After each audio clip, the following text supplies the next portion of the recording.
You followed a truck down the highway 1,000 times. Sitting there, radio on maybe a little closer than you should be, eyes drifting to the back of that trailer, and you've almost certainly never once registered that metal bar hanging underneath it. What even is that thing?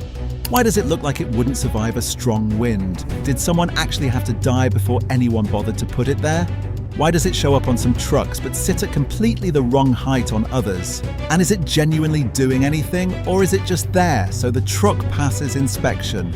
Because here's what should bother you. That bar might be the specific reason certain people are still alive today. And for a very long time, it nearly didn't exist at all. What is that bar under trucks? That bar is called an underride guard, sometimes a rear impact guard, sometimes the Mansfield bar, and the reason for that name is coming. Its function is straightforward. Keep a car from disappearing underneath a trailer in a collision. A truck trailer rides several feet off the ground. A car hood sits at roughly 2 to 3 feet bumper height. In a rear collision without that bar, the car doesn't crumple the way it was engineered to. It slides under. The trailer cuts through the cabin at windshield level. The bar exists so that metal meets metal at the right height, not metal meets the people sitting inside. So it's not a bumper, it's not load-bearing, it doesn't hold the truck together. Its entire job is to be in the way at exactly the right place, at exactly the right moment. Why does that bar exist? But here's what safety features do to your brain the moment they exist. They give you permission to stop asking. You assume the guardrail on a highway curve will hold a car doing 70 and stop it exactly where your life isn't threatened. You clip your seatbelt and take for granted it'll hold you regardless of the impact, regardless of how fast the car was going. You see something built for your safety and your brain files the whole question undersolved. The bar under the truck gets the same blind faith. Some of those bars, when crash tested by independent engineers, they fold like an empty aluminum can under a boot. Not because they're missing, not because they're illegal, because the standard they were built to meet was never strong enough to begin with, and for decades almost no one with the authority to change that did anything about it. So the bar exists, it's legal, it's certified, and it still folds in a real crash. But here's what nobody's asking. What did it actually take for anyone in power to care, and why did it take decades longer than it should have? That answer starts on a Louisiana highway at midnight. It's coming up right now. How did the Mansfield crash change things? That changed because of a highway in Louisiana. June 1967, well past midnight on a 2-lane road outside New Orleans. A truck ahead had slowed almost to a stop. The road was blanketed in a dense fog of mosquito spray that a county vehicle had just laid down minutes before. Visibility was near zero. The driver of the car behind didn't see the truck in time. Jane Mansfield, one of the most photographed actresses in America, a face that had been on the cover of nearly every major magazine of the 1950s, was a passenger in that car heading to New Orleans for a morning television appearance. The car went under the trailer at speed. The cabin was destroyed in less than a second. 3 people in the front seat died. The passengers in the back survived. The bar that now carries her name wasn't built as a tribute. There's no memorial, no official recognition. It exists because the crash photographs ran in newspapers across the country, and engineers and federal regulators found themselves with nowhere left to look away to. And then they waited anyway. The federal mandate requiring rear underride guards on American trucks didn't arrive until 1996. 29 years after that Louisiana highway.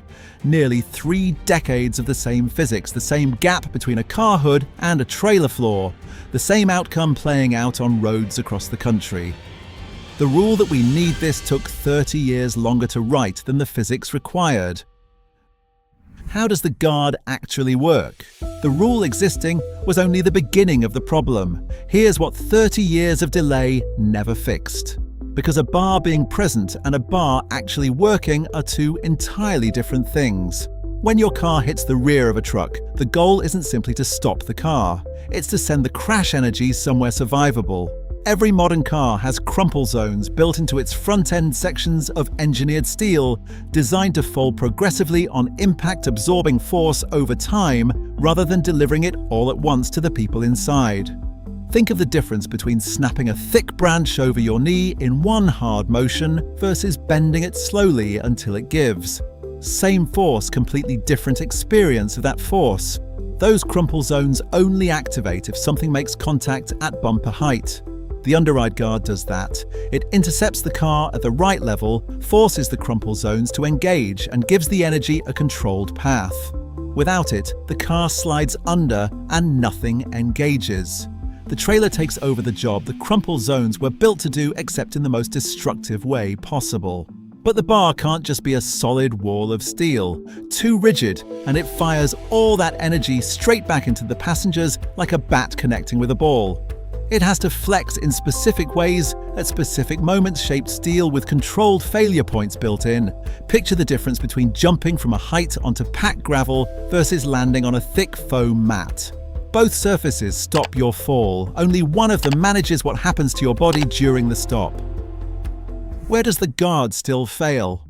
Here's the problem the engineers haven't fully solved: partial overlap. That's when only one corner of your car makes contact with the guard instead of hitting it straight on. The car starts to rotate on impact.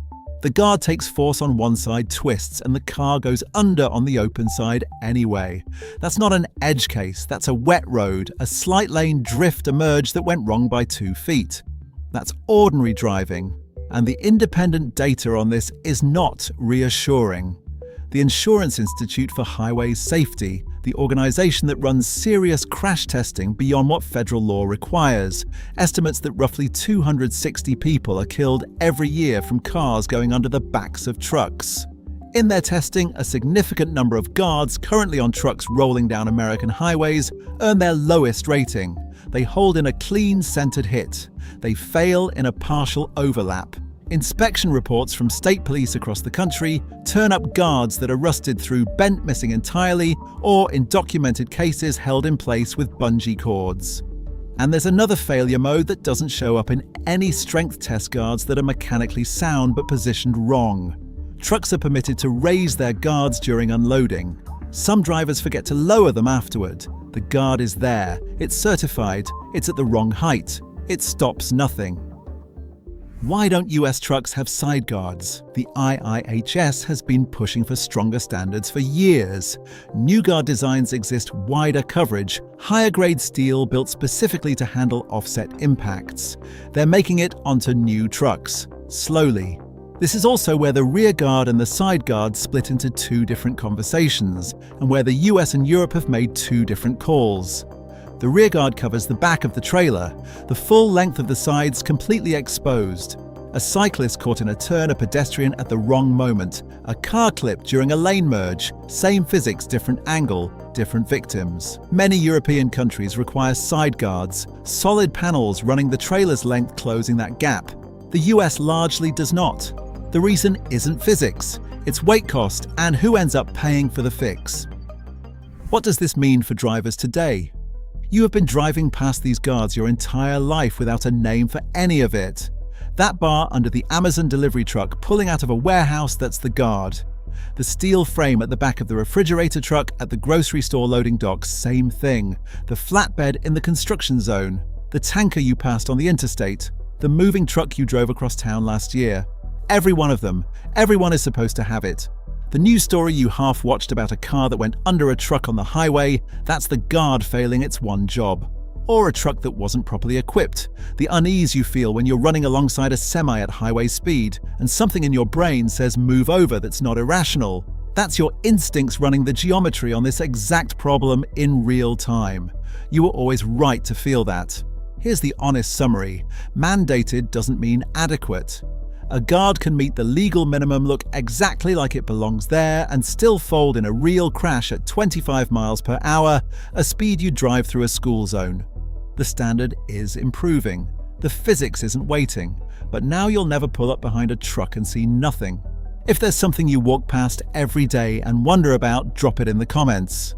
We read every single one, and the best suggestions make it into future videos. Don't forget to subscribe so you don't miss what's coming next.